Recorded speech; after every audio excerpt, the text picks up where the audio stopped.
So welcome to the AMEDD commissioning brief that we will be covering the PA program and the Army nursing program. I'm Lieutenant Colonel Erin Driver. I am the IPAP or PA program manager. My team here at Fort Knox includes Ms. Gustafson as my HR tech, and then we also have on the line Major Brooke Adams, who is the AECP program manager, as well as Major Stevens, who helps her out with that program.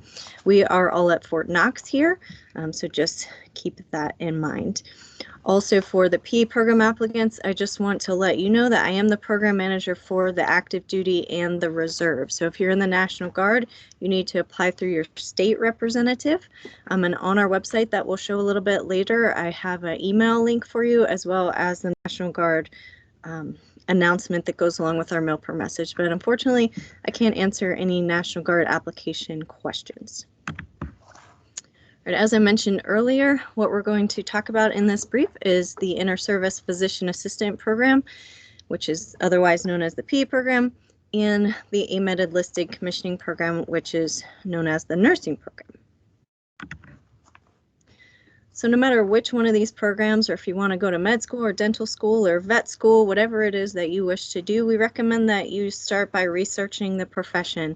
So for the PA program, this is one of the reasons we require the 80 shadowing hours from you, is because we want you to know what it's like to be a PA in the Army. And that's another reason we try to get you to shadow actual Army PA versus a physician or a civilian PA, because there's a lot more to being an Army PA than just seeing patients. But regardless of what you want to do, try to talk to someone who's in that profession currently, as well as making sure your friends and family know what support they're going to need to give you for you to finish this program. And then also you want to make sure that you're talking with your education center counselors so that they can help you be on the right track to meet your goals. So the first thing we'll talk about is the PA program today. So for those of you who may not know what an Army PA is, I kind of consider them the primary care for the military. So when you graduate from PA school, you will be assigned most likely to a battalion, and those 200 to 500 soldiers will be your soldiers for everything related to their medical care.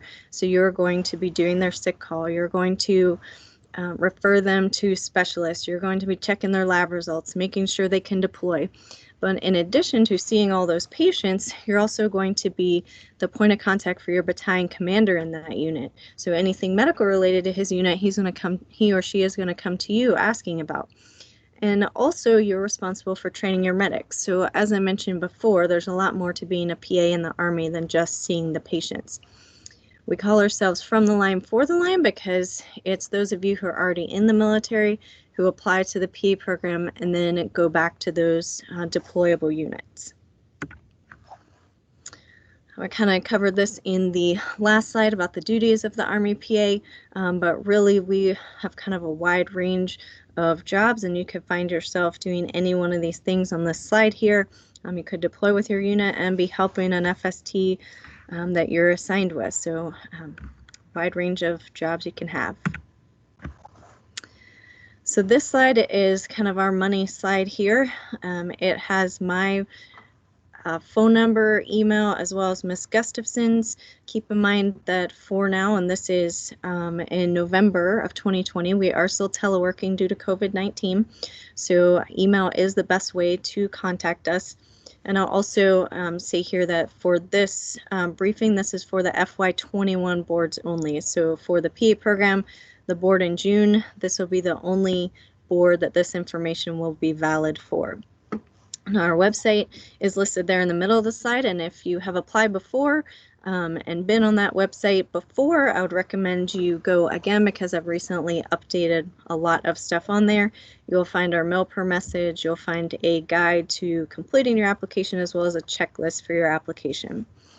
If you need a tuition assistance memo, there in the middle of the slide is the University of Nebraska's email, so you'll need to send your transcripts and then your ERB if you're enlisted to the University of Nebraska, and they will give you your tuition assistance memo. Our IPAP application window is from 1 October 2020 to 1 March 2021. So you must have your packet postmarked by 1 March 2021 to us here at USAREC, or we won't be able to accept your application. If for some reason you can't make it by 1 March, please get in touch with me on my email listed above, and we'll try to see if we can work with you. As I mentioned before, our board is every year in June, and then results of the board will be out in July via a MILPER message. And for this year, that will select students who will start in January, April, and August of 2022. Now this slide mentions no reservist selects will be made for FY21. There are rumblings that may change, so if you're a reservist interested in applying in FY21, please just contact me at my email above and I can get you the most up-to-date information.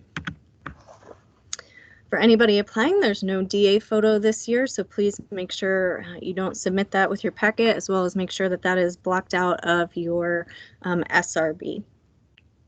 We are going in accordance with the Army Directive 2020-06, so your last APFT will be accepted with our application. You don't need to have an APFT after 1 June 2020, just your last one is what you'll need to submit, as well as your height and weight if that was required, and tape test if that was required with your last APFT. We will this year ask that you submit a height and weight verification memo after 1 June 2020, signed by your commander or first sergeant. All right, so your letter of intent. This is one of the most important things in your packet, and that's because this is how you can tell the board in your own words why you'd be a good Army PA, why they should choose you to be in this profession. So make sure that you have someone else read your letter of intent. And if I were you and had a unit PA or whoever you're shadowing, I would have them read my letter of intent. But regardless, at least have someone check for your grammatical errors. Try to keep this to 1 page, and that's going to include your signature block with your signature.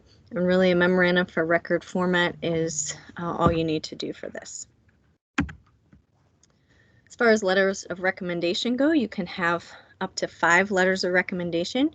You are required to have one from your first line supervisor, your commander, and then the PA that's going to document your shadowing hours. So that USAREC form listed there in the middle of the slide is on our website, and that's where that PA, or if I have approved it, physician or civilian PA will document that you did at least 80 shadowing hours.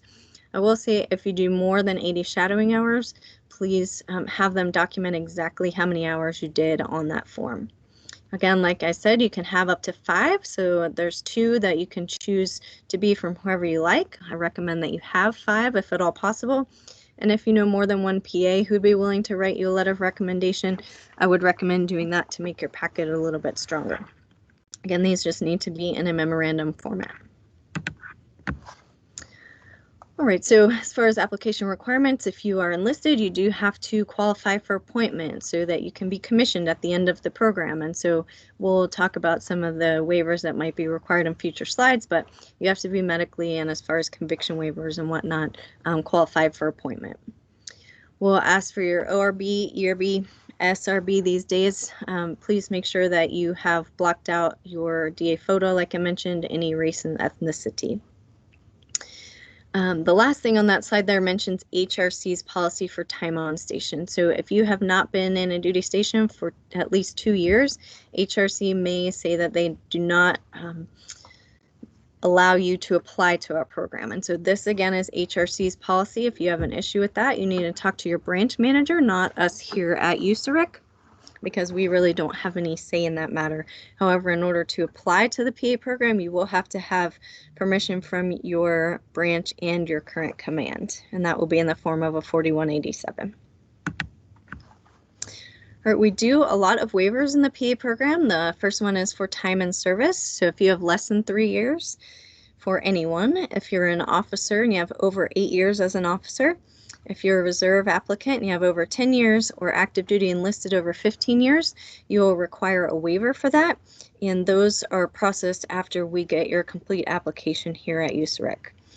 Usually these are done pre-board, and so if the Corps leadership does not approve your waiver, unfortunately you cannot apply. We also process conviction waivers, and so there is a form called the DA61 in your application.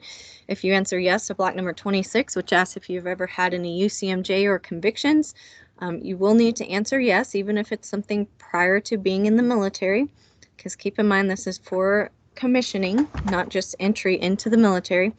And then you'll send us all your court documents that go with that. These are processed after you're selected. So if you're selected for the program, then we run your conviction waiver.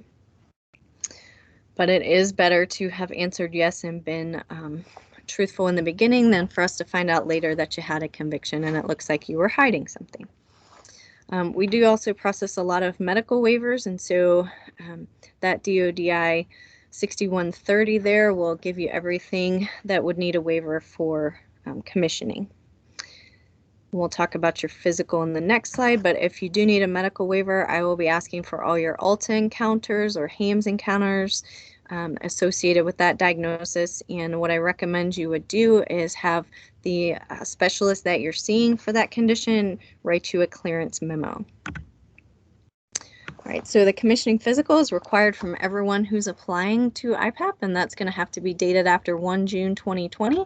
So your physical can't be older than 12 months. Of note on here, you have to include your lab results on a printed out form. So just having the provider write it on the physical forms are not enough. We actually need a printout of the labs. And then P2 profiles, we will consider for a waiver on a case-by-case basis. P3 profiles are ineligible, and that's something that we won't waive. This slide is just a list of other administrative requirements in the packet. Just of note here that if you are not an NCO, what we recommend you do is get a letter of character from your first sergeant, and that's going to stand in place of the NCOERs that the other applicants would have. Or if you're an enlisted applicant for the PA program, we do require you have a GT score of 110 or above, and again, this is something that we won't waive. In addition, if you're trying to get a tuition assistance memo and don't have a score of 110 or above, the University of Nebraska will not give you that tuition assistance letter either. Again, we mentioned that physical that you have to have, and so some of the enlisted out there might have a medical condition that you are retained in the Army with. However, it's going to keep you from being commissioned, and so that's when we run those medical waivers for you. Keep in mind that whether you're officer or enlisted, you're equally as competitive for this program, the same as if you were in a medical field or not. Last year, we chose about 39 MOSs and AOCs for the program. All right, currently RTC cadets are not eligible to apply. Again, as I mentioned before, for the reservists, if you want to apply in FY21, just reach out to me on that email because that may change. I'm not certain at this moment. But normally reservists are only applying for reserve seats and active duty for active duty seats. And normally we would have 10 reserve seats per year and 100 active duty seats per year. All right, so the SAT with essay is required within 5 years of your application. And so this is required by all applicants, regardless of having a previous degree. If you took the GRE, if you took the MCAT, if you took the ACT, unfortunately, none of those will count. You do need to have an SAT. Now, for this year only, for FY21 only, because the college boards have closed or canceled a lot of the SAT testings, we will allow you to go to the board without an SAT score. However, if you are selected, you need to provide us an SAT score meeting the minimum requirements before you would be able to start IPAP. What we do require is that you have a 1,000 or higher cumulative score, and you must have at least a 450 or higher in reading and math. And again, you must complete the essay as well. Last year, the average score for those selected on the SAT was 1252. For GPAs, again, this is another thing that we do not allow a waiver for. So your overall GPA must be 2.5 or higher, and that's going to be all your transcripts from any school that you ever attended. And then your science GPA must be a 3.0 or higher. The science GPA is only going to be science classes in the past 10 years. We do have a list on our website of the science classes that are included in the science GPA. Last year's average for those selected was 3.66 for the science GPA and 3.51 for the cumulative GPA. This slide covers some of our course prerequisites. So you must have 60 semester hours completed. 30 of those must be in the classes on the next couple of slides. Of note here, English is the only thing that we will clip, and you must get a score of 50. It's also the only one that we will allow any AP credit for. And then college algebra has to be college algebra or higher, so an intro course will not count for the algebra. These are your science prerequisites, and so this slide is the only courses that have any kind of time requirements to them. So the last slide, as long as you took them at some point in your life, you're good to go. The chemistry and the AMP must be within the past 10 years. Of note on chemistry, it has to be intro to chemistry. It can't be, it can't be intro to chemistry. It has to be general chemistry or higher. And then for the AMP, you can either do it like it's listed on the slide, human anatomy and human physiology, or AMP1 and AMP2. If you are a lab tech, you will get MOS credit for the chemistry. If you're a 68 whiskey with the whiskey 1 identifier and 18 delta, a civil affairs medic or a LPN, you will get credit for human anatomy. And then the medical terminology has to be within the past 5 years, but again, that is on ALMS, so you can just provide your completion certificate for that. You don't have to take it at a university. We do allow academic delay for the PA program, so you can apply with up to 9 semester hours still pending as of 1 March. So you do have to meet our minimum GPA requirements once those classes are complete, and you have to complete those classes by 1 October 2021. So you'll have to submit a memo with your application packet that gives a plan for when you're going to complete which courses. Please keep in mind for IPAP that we also require a University of Nebraska application. So you will do the online application at the website listed on this slide here, and that's for University of Nebraska. And then you will submit a paper packet to USEREC, and that is for us here at the Army. We also require a CV, and there's an example of that on our website. And then the DA 160 is going to tell me which class you would like to be in if you're selected.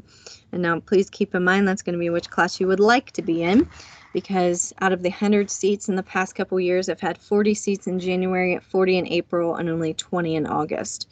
So the majority of people are going to be in January and April classes. All right, PA school has 2 phases. So the first phase is at Fort Sam Houston for everyone. For 64 weeks, you're sitting in a classroom, much like that picture. You're taking a lot of tests. It's pretty much a didactic year, and the most stressful of the years. Then most of you will PCS to a phase 2 site, which is where you do your clinical rotation. So you're putting everything you learn in phase 1 together with actually seeing patients. And this, you're still taking tests in this phase, approximately 1 a month, but it's not quite as stressful as phase 1. Here's a list of your phase 2 sites. Please keep in mind that I do not control where you go to phase 2. That's figured out when you're towards the end of phase 1 by the schoolhouse down at Fort Sam Houston. Do also keep in mind with this program that you could PCS 3 times in a relatively short period. So you will PCS to Fort Sam for phase 1. Most people will again PCS to a phase 2 site, and then most again will PCS to their first duty station, because often they don't like you to start where you were doing your training. As far as the rank goes, if you're enlisted, you'll wear OCS rank while you're in PA school.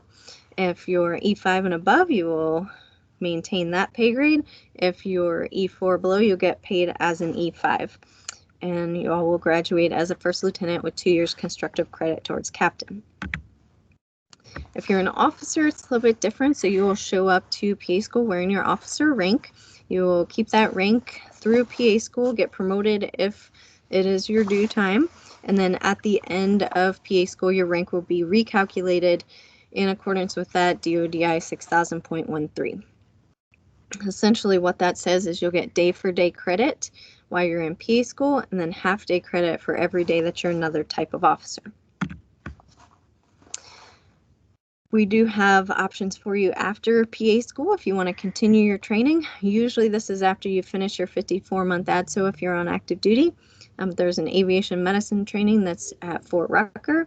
That'll get you into an aviation unit, which is usually pretty fun. And then we also have doctoral programs through Baylor University in emergency medicine, ortho, and surgery. So at the end of IPAP, you will get a bachelor's degree from University of Nebraska. And after phase 2, you will have a master's degree from University of Nebraska. If you're active duty, you will owe the military 54 months, and if you're a reservist, you will owe 8 years. At the end of our program, as we mentioned, you'll have a master's degree. If you weren't an officer before, you will be commissioned and have an accelerated promotion. And then you will actually have the same credentials as anyone who went to a civilian PA school. So you'll be able to get out of the military if you wish and work just the same as any other PA. All right, again, as I mentioned, if you have questions, email is usually the best way to reach me or Ms. Gustafson. And that is it for the PA program. So we'll move on to the nursing program and Major Adams.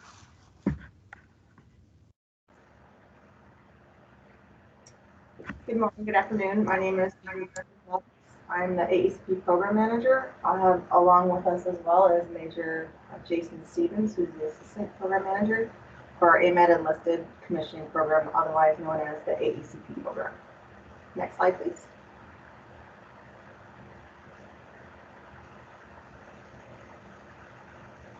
So what is the AECP program? It affords an eligible enlisted soldier an opportunity to complete their BSN Bachelor of Science in Nursing and become a registered nurse on our Army Nurse Corps team. Next slide.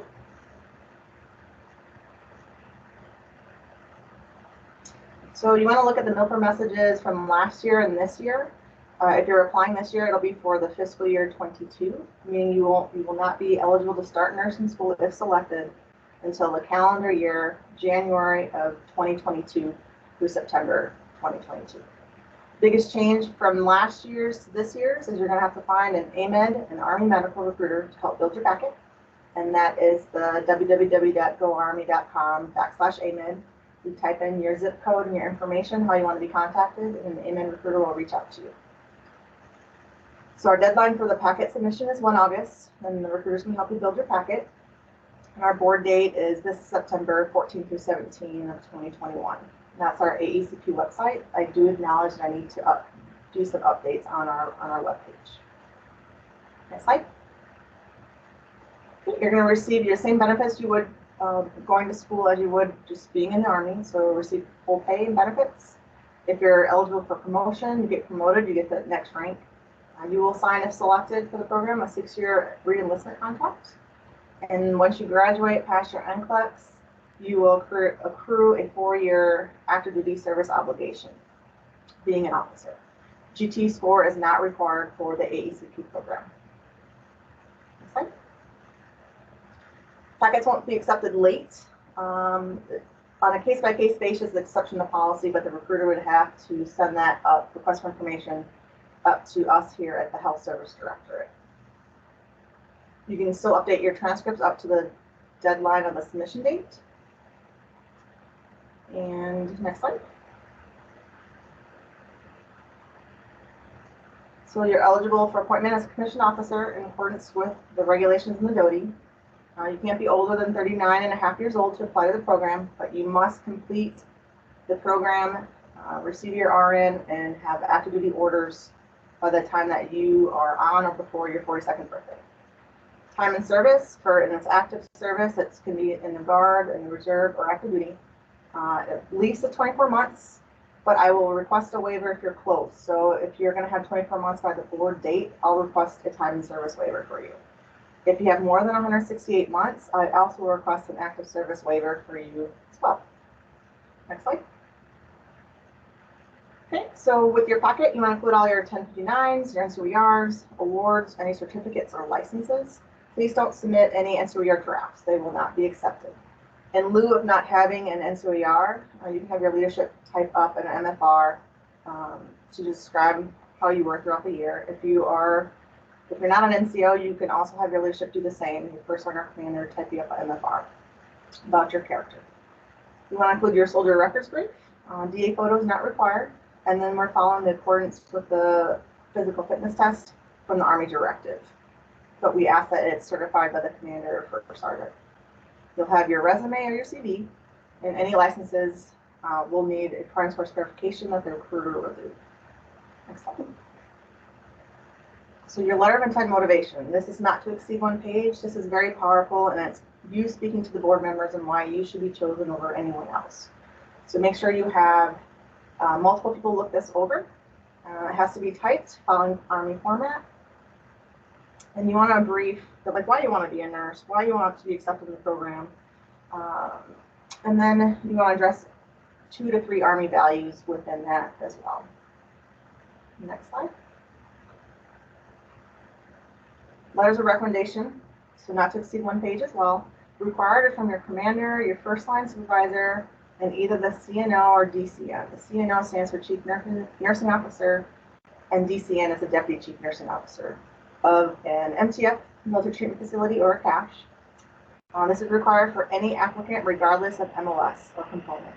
If you're having issues finding a DCN or CNO, please contact myself or Major Stevens and we'll help you get to a DCN. You can provide up to 2 additional letters of recommendation, but a maximum of 5. Next slide.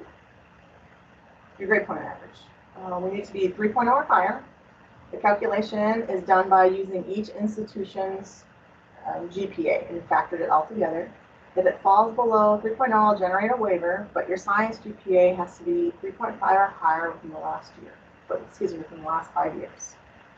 A change from last year to this year, if you previously filed for academic bankruptcy, on a case-by-case basis, you may be granted a waiver. Next slide. The requirements vary by school. What you're going to have to do is find a nursing school that meets our eligibility, and we'll talk about that in the next few slides. That meets our eligibility, and then you're going to send them your transcripts. They're in turn going to tell you what prerequisites you need to be accepted into the nursing program. Once you receive those prerequisites, you will send to me in a format that we'll talk in the next slide about, and I'll generate you a tuition assistance memo. Next slide. So your school letter, a conditional versus unconditional letter of acceptance. An unconditional letter is just that, the school stating that you don't need to do anything else to be accepted into their nursing program. Versus a conditional letter means you need to do whatever it is, a couple more courses, the T's, anything else that requires for a nursing school. You need to submit also the DA Form 2125, which is the academic worksheet. The soldier signs first and second page, and the academic advisor signs the second page and fills out the data entry. You cannot have more than 9 semester hours before you start nursing school. The nursing school needs to state how many semester hours for each class you need to complete. If you have 10 to 12 semester hours, I will generate a waiver, and that may be approved or not approved by our Corps. If you have more than 12 semester hours, you have to apply for FY23. And then your school needs to be accredited by the 3 previous, so the NLN, the CCEN, and ACEN. And you can go on to the school's website and it'll tell you, for example, the school was accredited by the CCNE 5 September 2012 through date of June 21st, 2023. Next slide. Okay, and we would like them to state within the last 3 years what their NCLEX first-time pass rate was. You want to pick a nursing school that has a higher NCLEX pass rate. Because what we don't want to have happen is your school loses the accreditation while you're going to nursing school, and then you're going to have to scramble and find a new school to start. The letter must also include your start and end date, so your start date and your graduation date, and month, day, year, in your orientation letter, or excuse me, your letter of acceptance. They also need to not charge the government more than $15,000 per academic year. And then if you're applying to multiple schools, you're going to redo these steps for each school you're applying for. Next slide. Okay, you need to maintain, if you're selected for the program, maintain full-time status. All nursing classes you're going to take, you can't take any fillers to maintain full-time status. No more than 2 online courses are allowed. It can't be a clinical or a lab. School has to be within 100 miles of an MTF, and you can see the TRICARE website to see if your school is within 100 miles. Class is taught in English, and you have to be able to complete the nursing school within 24 months. Accelerated programs are authorized. This is a change from last year. Next slide. So this is how you're going to receive tuition assistance. You're going to find the school, send them your transcripts, them in time are going to send you back what prerequisites you need, and this is the format that you're going to send it to me in an email. Name of the nursing school you want to attend, name the school you're going to take your prerequisites at, and then you're going to send me what courses those are. So biology, bio 101, introduction to biology, 4 credits, and tell me if it needs a lab with it or not. Next. So tips to be competitive, obviously having a higher GPA sets you apart from the rest of your peers. An unconditional letter of acceptance, letters of recommendation and your intent, your resume, your physical fitness test, any kind of UCMJ convictions, legal moral issues, if your SRB is accurate, and how you write. Next slide. Thank you for taking the time to listen to the AECP. Good luck to you.